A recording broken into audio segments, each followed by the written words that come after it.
Chocolate paste দিয়ে baby Shark বানানোর জন্য প্রথমে এই তো এরকম আমি বেবি শার্কের যে কাটারগুলো পাওয়া যায় প্লাস্টিকের, সেই কাটারগুলো রেডি করে নিয়েছি। আর এই কাটারগুলো আপনারা যে কোনো বেকিং শপ বা যে কোনো বেকিং ফেসবুক পেজগুলোতে পেয়ে যাবেন।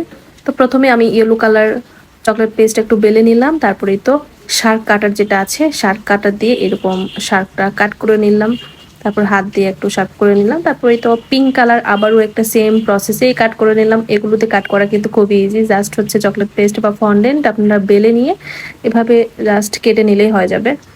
তো এভাবে টোটাল আমি 3টা কাট করে নিয়েছি, কারণ আমার কেকে হচ্ছে এই 3 কালারের লাগবে, ব্লু, তারপর হচ্ছে পিঙ্ক এবং ইয়েলো। সো 3টা এভাবে কাট করে নিলাম। এরপর শার্কের বাকি যেই পার্টগুলো সেট করতে হবে সেগুলো আমি এখানে আগে থেকেই কাট করে রাখছিলাম। এই যে এই হচ্ছে পার্ট দিয়ে এটা কাট করে রাখছিলাম হোয়াইট কালার। তো এটা হচ্ছে পানি ব্রাশ করে দিলাম শার্কের বডিতে ব্রাশ দিয়ে। তো পানি মানে নর্মাল পানি আর কি, যেগুলো খাই, তো পানি ব্রাশ করে তার উপরে এইরকম সাদাটা সেট করে দিলাম।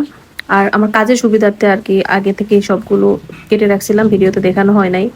তো সাদা পার্ট যেটা সেটা সেট করার পর এখন আমি হচ্ছে চোখ বানাবো। তো চোখের জন্য এই পার্ট দিয়ে এই চোখের এই গোল গোল এগুলো কাট করে রাখছিলাম হোয়াইট কালার। তো হোয়াইট কালারের উপর আবারও আমি সামান্য একটু করে পানি ব্রাশ করে দিলাম। দেওয়ার পরে যে ব্ল্যাক যেটা, এটা আমি এই পার্ট দিয়ে মানে যে প্লাস্টিকের কাটারের এই পার্টগুলো দিয়ে এভাবে কেটে রাখছিলাম। আসলে এই বেবি শার্ক কাটারের এই যে এই সেট, মানে এখানে টোটাল 3টা মিলিয়ে একটা সেট পাওয়া যায়। এই সেটের মধ্যে শার্ক বানানোর যাবতীয় মোটামুটি সব কিছুই পাওয়া যায়। তো এই টুলসগুলোই আর কি ইউজ করে করে শার্কের প্রত্যেকটা পার্ট কেটে রাখছিলাম। তো যাই হোক, তারপর আমি এই চোখগুলো সেট করে দিচ্ছি। চোখ সেট করার জন্য আমি এখানে নর্মাল যে পানি সেটা ইউজ করছি, ব্রাশ দিয়ে একটু করে পানি লাগাই নিলাম প্রথমে, তারপর চোখগুলো দিয়ে দিলাম 3টা শার্কের উপরে। এরপর এখানে হচ্ছে নাক বানাচ্ছি, জাস্ট হচ্ছে একটা টুলস দিয়ে এরকম ছোট্ট করে 2টা হচ্ছে ফুটা করে নিলাম।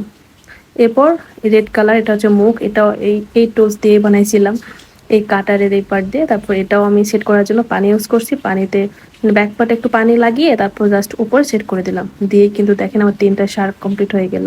আর এভাবে কিন্তু আপনারাও চাইলে শার্ক কাটার দিয়ে খুব ইজিলি ভাবে শার্ক কাট করে কেক ডেকোরেশন করতে পারেন। ছোট বাচ্চারা কিন্তু খুব পছন্দ করে এই বেবি শার্ক কেকগুলো। তো আমার এই 3টা শার্ক একসাথে কেমন লাগছে অবশ্যই জানাবেন।